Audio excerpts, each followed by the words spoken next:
Hey, what's up, everybody? Long time no hear from. It's your boy Aseer, the Duke of Tears. I hope everything has been okay. It's a lot of stuff going down. One of the main things that I peeped going down recently. We'll get into the nationalist thing in a minute, but everybody's been bugging about these TDA accounts.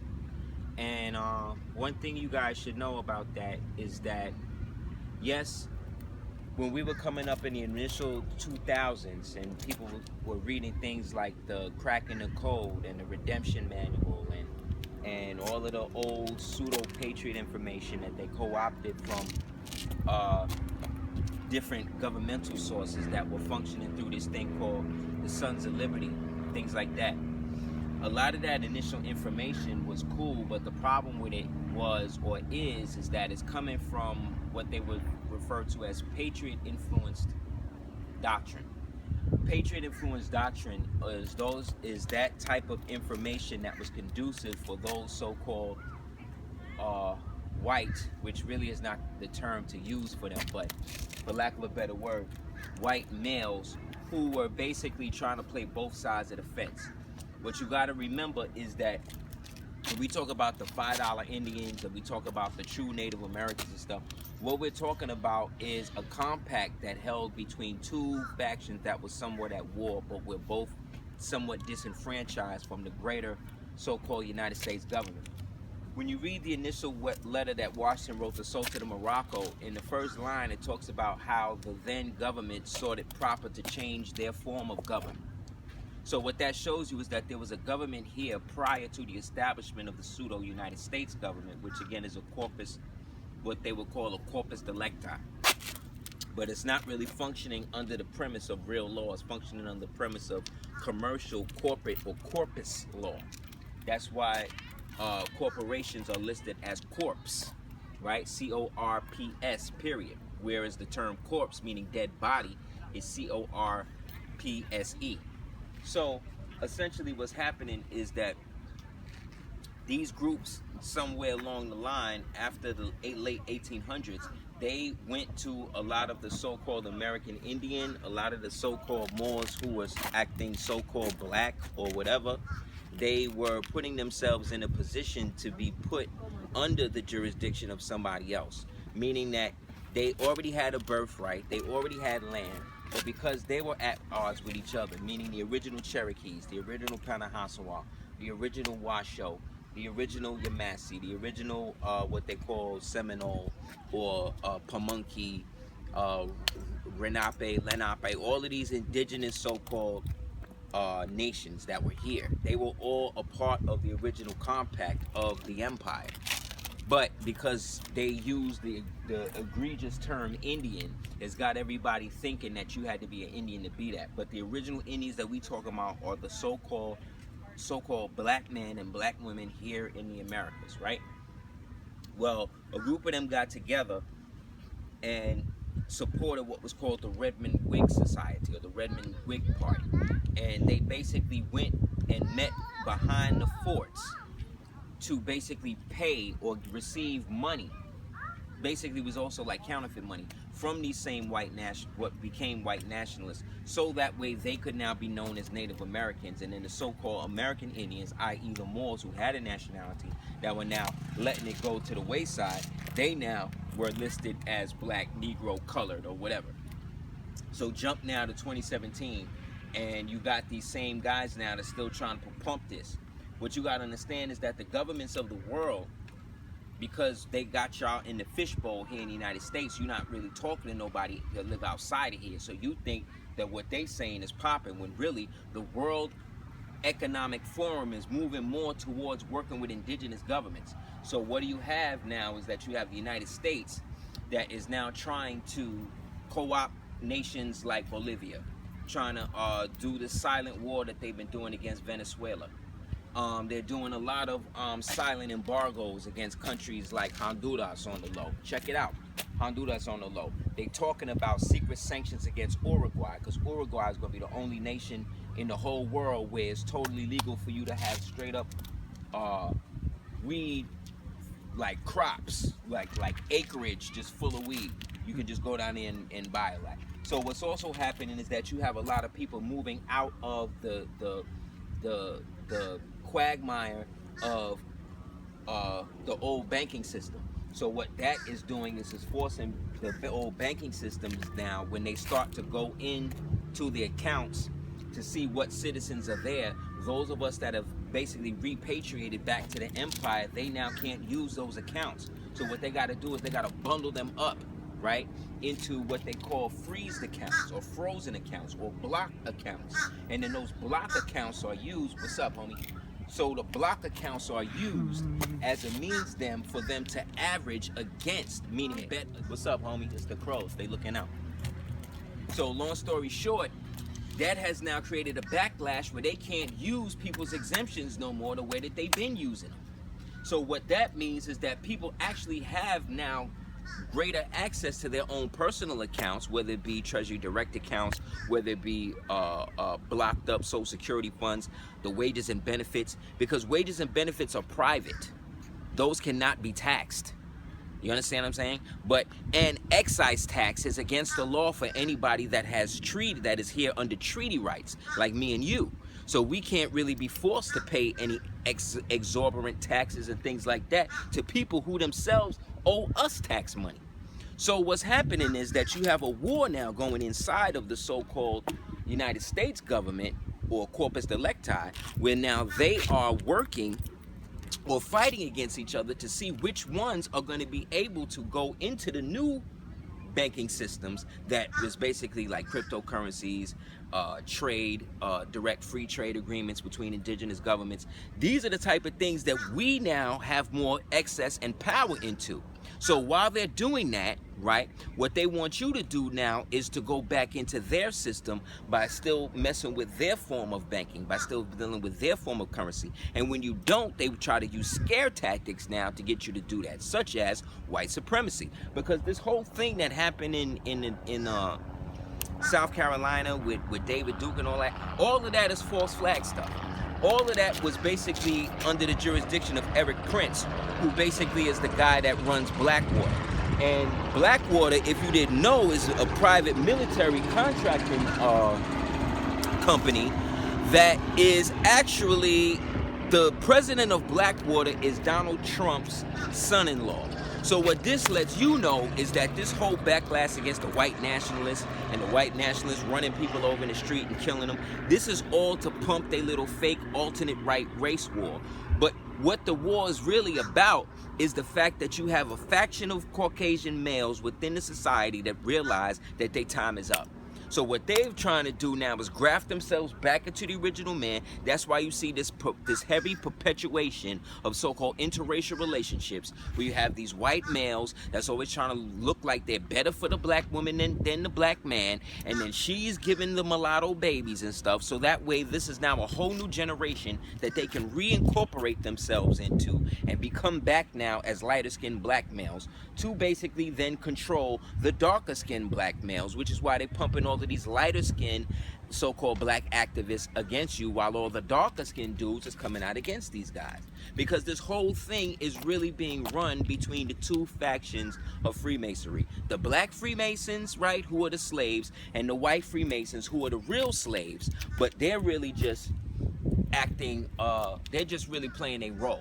So when you see them pulling down all these Confederate statues and all of that, like, that's cool, but I bet you they ain't gonna pull down that Albert Pike statue, that Scottish Rite Albert Pike statue right there in Washington, D.C. When you pull that one down, then you might be saying something, but until you do that, you ain't. Your reason why is because Albert Pike worked with a black Freemason named Thornton Jackson to give all the black Freemasons the real rituals but the fake secret, give the white boys the fake secret with the real ritual. So again, they have created this dichotomy of black and white that really don't exist. What really exists is poor and rich. What really exists is wealth and finance. What really exists is have not. So what they're now doing is trying to purport this pseudo race war against y'all by getting y'all tied up into all of the police killings and things like that, when really those are economic protests. That's what y'all not seeing. That's why nobody goes to jail for it, because you can't go to jail for killing property.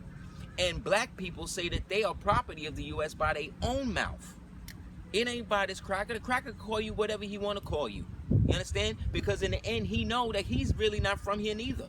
So when the international forces and the international embargoes against the United States goes down, you know who's going down with it? The United States itself, the corpus delicti of the U.S., the corpus, the dead pledge, the mortgage-backed security that's coming out 10 miles square out of Washington, D.C., Washington, is a part of what they call these United States.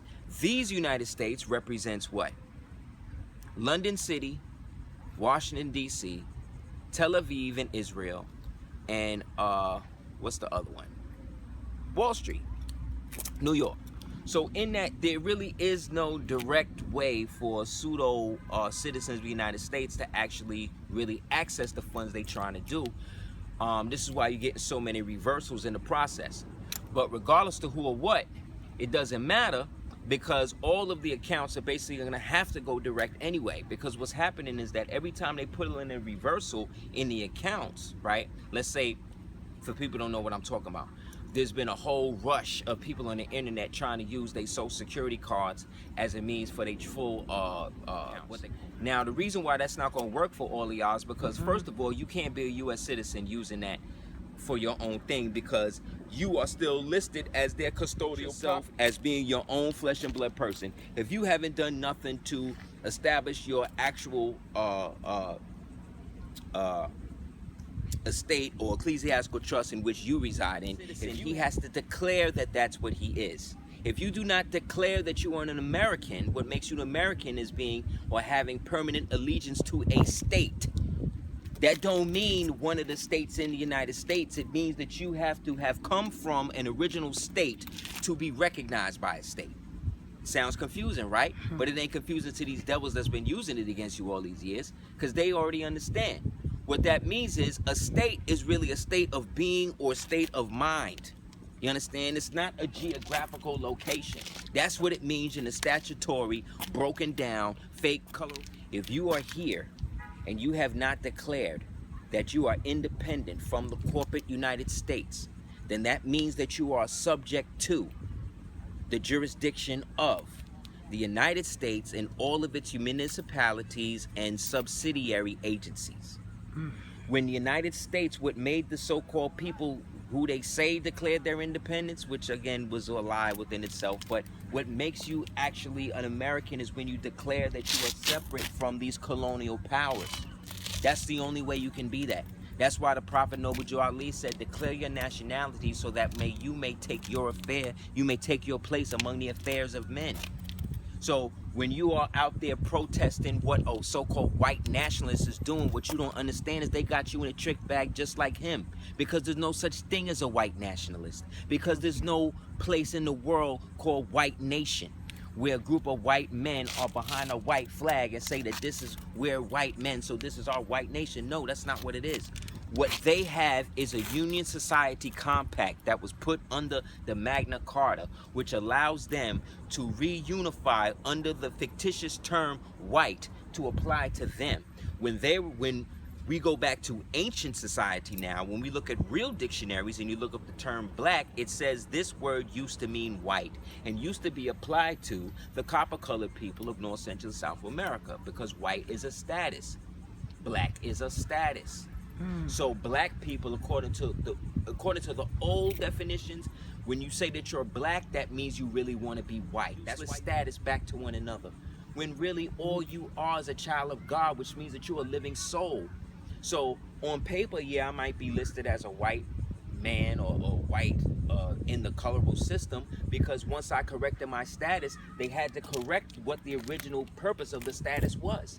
And the white people in this society, when you read the racial definition of it, means that you are of North African ancestry. And the Moroccans, the Moors, the Moorish Americans, the Moabites, West or North Africans. So I'm actually really denoting what I am. Not based on what somebody telling me, because what I've researched and found within my heart to be true. So when you see all of these useless Negroes, Negropeans banging on Moors and saying what Moors is this and Moors is that, or even if you see some dirty Moors talking about, oh, well, Moors shouldn't do this and Moors shouldn't do that and Moors is this and Moors shit, is actually doing the less when it comes to it. Because real Moors are active, not passive. The game is basically out there for everybody to get because it's public knowledge now. And now what's happening is you're seeing these Caucasian people realizing that they're being shut out of all the international trade markets. They're being shut down from going into different countries, setting up pseudo-colonial inferences. They're being shut out of being able to trade on international markets. They're being marginalized by China, by Russia, by some of these other countries. I did a whole thing about what's happening in Britain right now with the Brexit movement, and called the EU Big Debt Global Reset almost a year and a half ago. Everything I talked about in that thing that came true. But again, what I'm finding is our people are really being stuck in the useless aspects of information, and therefore they're being cut out of a way for them all to get their bread, their inheritance, and everything right now. But if you on the news and you out here protesting, and you out there trying to protest and you give a damn about what a white nationalists say when that don't even exist, when they don't even exist, that is all just another version of the KKK. The United States was just brought to task by the United Nations about this whole neo-Nazi movement thing, and they just came out and said how they're not going to sanction them. But yet and still they want to go and still get Assad. What does this say? This says that this is the last bastion of white supremacy or white male dominance on the planet, and you niggas is still thinking that they got all the power. Look at what happened on the false flag they showed you. Look at what happened. You had Caucasian males banging on other Caucasian males about them being racist. When you ever seen that? You ain't ever seen nothing like that. What they are now trying to do, I told you, they're at war with each other. Because half of them know they got to give it up. The other half know that this is all they got. So essentially what we're dealing with now is a transferring of ownership, a transmitted utility. We're going from the changing of the old guard to the new guard. And the new guard is going to be the Moors. Those of us with knowledge of self, those of us that are protected by international treaty rights, those of us that have estates, those of us that are able to access our indigenous government to actually advocate so that way we can free up our own funds, so that way we can fully fire these people as custodians. But to get to that great getting up morning, you got to get past the bullshit. And the bullshit is all of this sovereign citizen stuff. Because all of those, the sovereign citizens, are actually the same white male patriots I told you is at war with the government. They the ones out here shooting police and blowing up government buildings and all of that. And you Negro Moors, because you trying to get caught up with the money, and you think that the money is the way to get it when you have unlimited credit and access to government ecclesiastically under the ancient tenets of the empire, so that way once people are ready, and they actively go through the process by which I'm dealing with them privately, they establish what I'm talking about. Now I can offer this stuff to you because now you already on the level, and I gotta bring you back up and feed you baby food to get to the point to understand what's going on. So like I said, 95% of the people that's going on, big up to the people that was out there, the sister that went out to the Heather Tucci trial, because everybody was bugging up on that about Heather acting like she's like the Jesus Christ, the Neo that's going to free up the social accounts, because everything she keep talking, she keep using terms like the original filing, the original this, the original that. Well, you can't use original without people after that. And as great as she and the rest of those guys that are involved with that TDA accounts and all that, and then again, that's more distraction. That's more distraction. And look at where all the distractions are coming from. If the distraction is coming from the place where you're supposed to get consciousness from, then you need to dead that, because you're not getting conscious from that no more. That's now a conscious. It's an energy sieve. And if you want to put yourself in that, cool. I would say this though. Look what's going to happen between now, September, between the 15th of August now and September 15th. There's going to be a whole big thing going on where the IRS and a lot of these people is reorganizing how they doing stuff based upon the fact that a lot of the programs that they are using from the government side of stuff to stop people, they're being locked out of the system themselves. They don't even have control over some of the financial things that's happening with the system now. So now is the best time for people to get their stuff straight. Now is the best time for people to start to activate. Use the distractionary aspect of what's happening. All of these false flags that get you caught up in the racist thing. They got 9 more joints planned. They got 9 more so-called riots planned for this to get you wrapped up in. So what I suggest more is that you don't go and pay attention to none of them. Let's see what happens if you don't pay that stuff mind and focus more on what you got to get done, as opposed to what they're gonna do to you. You understand? The next thing I would say is, anybody wants to holler at me about the individual process or whatever, as private console, hit me up at houseofl@hotmail.com. And like I said, there's a lot more going on to this than people got the eyes for. But again, if you following behind these walls, telling you all of this stuff that ain't got nothing to do with real, actual, factual stuff, then what you're dealing with is another distraction. And this whole thing is about distracting you and trying to get the shot clock to run out before you can take your shot and get your 3 and move on. So again, the big 3 is nationality, birthright, inheritance, divinity. If they ain't dealing with, if somebody ain't talking to you about 1 or 4 of them things, they trying to put you back into slavery.